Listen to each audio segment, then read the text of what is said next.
1995 के आर्टिकल 40(3), जी हाँ 40(3) में नए प्रावधान जुड़े और इसमें क्या हुआ, नए प्रावधान के मुताबिक जमीन किसकी है, सर्वेयर और वक्फ बोर्ड तय करता है। यानी कि वक्फ बोर्ड ने कहा कि यह जमीन तो वक्फ की है, सर्वेयर ने सर्वे कर दिया और उसके बाद उस पर दावा ठोक दिया। सर्वे का खर्च राज्य सरकार उठाती है, यानी सर्वे तो वक्फ बोर्ड का है लेकिन खर्चा सरकार का है।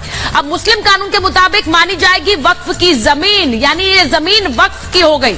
और इसी के साथ साथ वक्फ के फैसले के खिलाफ आप सीधे कोर्ट भी नहीं जा सकते हैं, आपको सीधे सीधे पूरे मामले को वक्फ की अदालत में उठाना है। वक्फ के फैसले के खिलाफ आप सीधे कोर्ट नहीं जा सकते। दावा वक्फ करे तो दूसरे पक्ष को साबित करना होगा कि यह जमीन उनकी नहीं है। यानी अगर किसी जमीन पर वक्फ बोर्ड ने कह दिया ये जमीन हमारी है, तो जो उस जमीन का मालिक है वो ये तय करे और ये साबित करे कि उसके पास पेपर्स है, कागजात है, वरना वो जमीन वक्फ की मानी जाएगी। और यही कुछ तमिलनाडु में हुआ, जहां कुछ लोग अपनी जमीन लेकर बेचने के लिए निकले, तब उन्हें कहा गया कि ये जमीन तो वक्फ की है, आप उनसे जाकर एनओसी लाइए तब आप ये जमीन बेच सकते हैं। सोचिए, आपको पता भी नहीं है और आपकी जमीन वक्फ के नाम है। यही हुआ और इसीलिए ये विवाद इतना ज्यादा बढ़ गया है। एक दिल्ली के वक्फ घोटाले में अमानतुल्लाह खान जेल गए हैं। ये पूरा मामला कैसे अलग अलग राज्यों में अलग अलग वक्फ बोर्ड है और जमीन कितनी है ये आपको बताती हूं कि रेलवे है, सेना है और उसके बाद जमीन जो है वो वक्फ के पास है। तो ये हैरान करने वाली बात है। ये हैरान करने वाली इसलिए बात है क्योंकि सेना और रेलवे के बाद सबसे ज्यादा जमीन वक्फ बोर्ड के पास है।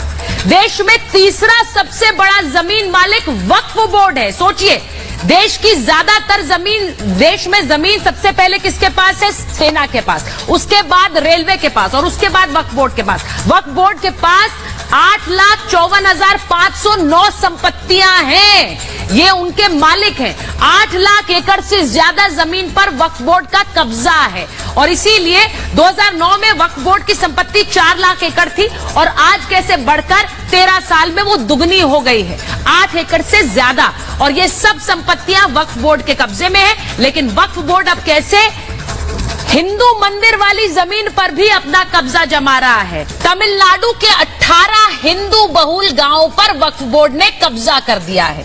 तमिलनाडु के हिंदू बहुल गांवों पे कब्जा हुआ। इन्हीं में एक पुराना मंदिर है जो कि 1500 साल पुराना मंदिर है।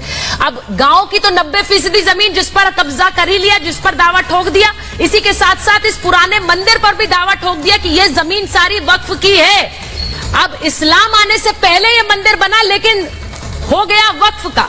दिसंबर 2021 में बेट द्वारका के 2 टापुओं पर भी वक्फ बोर्ड ने दावा कर दिया था, कुछ इसी तरह का दावा किया था, जिसके बाद मामला कोर्ट में पहुंचा था और हाईकोर्ट ने कहा था कि कृष्ण नगरी में आखिर वक्फ कैसे हक जता रहा है।